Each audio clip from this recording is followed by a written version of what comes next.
Let's jump right into today's video. Top 12 Manhwas Webtoons similar to solo leveling and the beginning after the end. Rank number 12 on this list is I Am the Sorcerer's King. Even though it's ranked very last in this list, it's still a very entertaining webtoon. The first few chapters may be very confusing as to how the MC got his powers and how his memories got transferred or from where he is from. But as we go on, we still don't get answers. There's just bits and pieces here and there. This webtoon is so ridiculously overpowered that it's not even been 150 chapters and our MC is the most strongest person in this world. Now throw a little bit of a harem and social commentary, adding a few real life characters in this webtoon, and what we get is a pure modern day webtoon. So, in conclusion, I Am the Sorcerer King is more of brains than brawl. It's a solid 6.5 out of 10, suitable for a binge reading session. Number 11, we have Dungeon Reset. This webtoon, unlike its predecessor on this list, gives a clear-cut explanation of why and how the MC is stuck in this situation. So there's an improvement. And also the artwork is a big plus, it's like very engaging. The MC is not as overpowered, but he has the power of plot armor on his side. Although everything looks gorgeous, sometimes the set pieces can feel a little bit slow and lame, and the story has taken just too much time to build up. Unlike the others in this list, there's not much action involved, but to make up for it, there's a lot of adventure and quite a lot of cooking involved in this webtoon. It's 6.5, but it's higher on the list because of cooking. Number 10, Memorize. A growing similarities between all these titles is that they tend to have very confusing first few chapters, and Memorize is the flag bearer of all these manhwas and webtoons. The premise of this manhwa is bleak, many things are not properly explained, and the artwork is just sharp, but there are a few funny moments to make up for these shortcomings. The MC is selfish and ruthless, but he captures strong adventures like Pokemons and uses them to attain his goals. The side characters have some character, making it a redeemable part of this manhwa and ranking higher. Now moving on. Number 9, Kill the Hero. In this, the MC subverts everybody's attention by trying to kill the hero.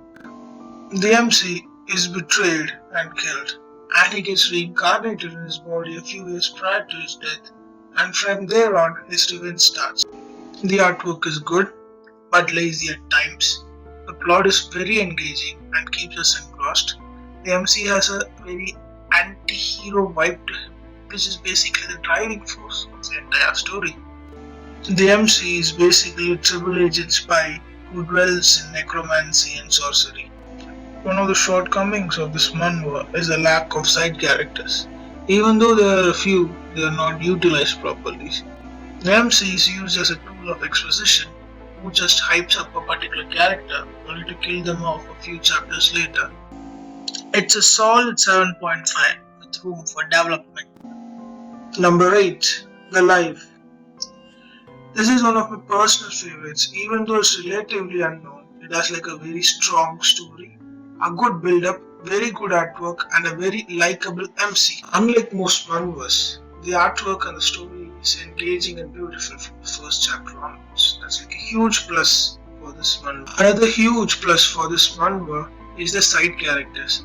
There are a lot of side characters and each serve their own purpose.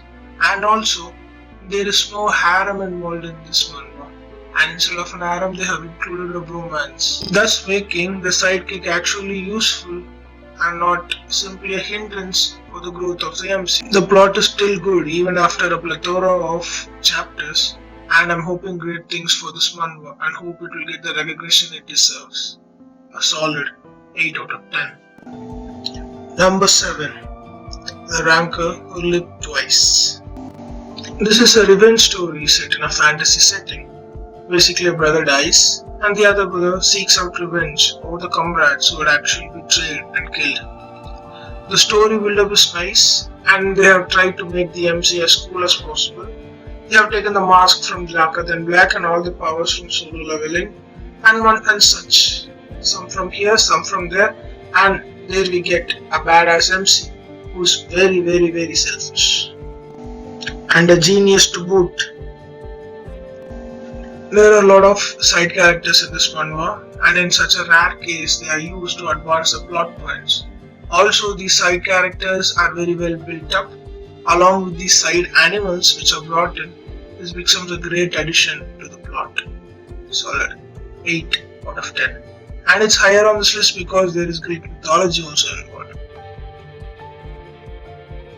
These were my 6 mid-tier manhwas similar to Solo Leveling and Tibet. Now moving on to the high tier. Number 6, The Second Coming of Gluttony. This is some sort of a prequel to Memorize. I don't know how, but that is what people claim. And also the artwork is gorgeous. The only problem with it is I don't know what is the age of the MC. In one panel he looks like a drunk old guy and in the next panel he looks like a 17-year-old. Still, it made to the high tier list because of the change in weaponry. The MC is a lancer, that is, he uses a spear in this. The opening few chapters are similar to Webtoons, even though in its early legs, the emotional impact is high and the plot is very engrossing. 8.5 out of 10. A quick note, don't get fooled by the cover art, it is a fantasy manhwa. Number 5, SS Class Suicide Hunter. Probably the second best manhwa in this list, but it is ranked below because it has very less chapters till now. The artwork in the early chapters is snobbish at best, but please don't give up based on just that. It gets better with each passing chapter, and at this point, I'm eagerly waiting every week at the exact right moment for the next chapter. The MC is super likable, and his power is overpowered but with restrictions. The side characters are perfect. The emotional and psychological impact of this manhwa is off the charts. A solid 10 out of 10, but since it's lower down the list, 9.5 out of 10.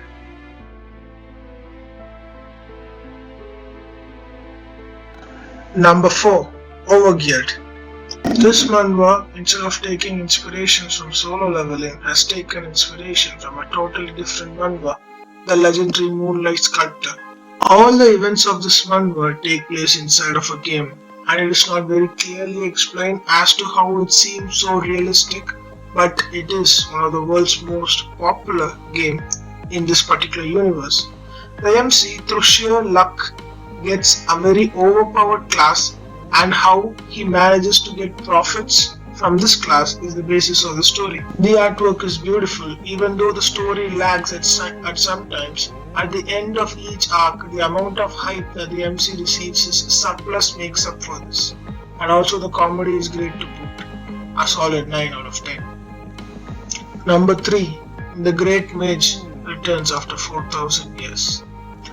This manhwa is so high up on this list because it has two good things, the MC and the plot.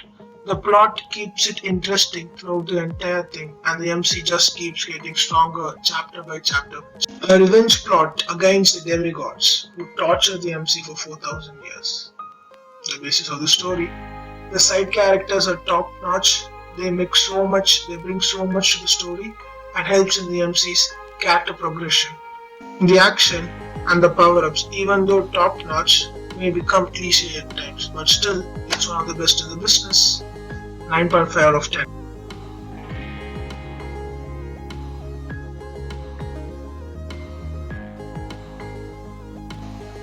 Number 2, A Return as Magic Should Be Special. This manhwa is very close to my heart. Lesser Arman is a very level-headed and cool MC who doesn't prefer violence unless it is thrown upon him. After being killed by the last boss in his previous life, he gets reincarnated a few decades into the past. This time he can correct all his mistakes and ensure the survival of humanity. A basic story, but all the characters introduced, the story arcs, the emotional impact, the entirety of this make this a masterpiece. All the villains are very well thought out. They have their own purposes, backstories which helps in building up the characters, and also the action set pieces, the raid scenes, top notch. A blind 10 out of 10. We are into the last phase of this video, and now the number one spot. Number 1. Omniscient Reader's Viewpoint. I may have been lying for the past 5 minutes. Most of the manhwas in the second part of the video actually have plot points, stories, and character progression. But all solo leveling has a great action set pieces, top notch. But this masterpiece right here has everything from storytelling to the action set pieces to characters to the MC. Everything is perfect, no spoilers. Very few manhwas have the power to make us visualize and make us play some kind of BGM in the back of the head while we are reading it. And this is one of them. The novel readers should have already figured it out. This is just got there. Stop the video, go start reading Omniscient Viewer's Viewpoint. It has the best of everything. So this is basically my list of the top 12 manhwas webtoons similar to solo leveling and beginning of the end. While the second half is mostly similar to the beginning of the end, a few characters, at least the MC, come close. I recommend all my viewers to read all these manhwas and webtoons in descending order to enjoy the experience a little bit better. A quick question, someone answer in the comments why the manhwa Live is named the Live. Do follow and subscribe for more such videos and do share our manhwa recommendation reports. Now ciao!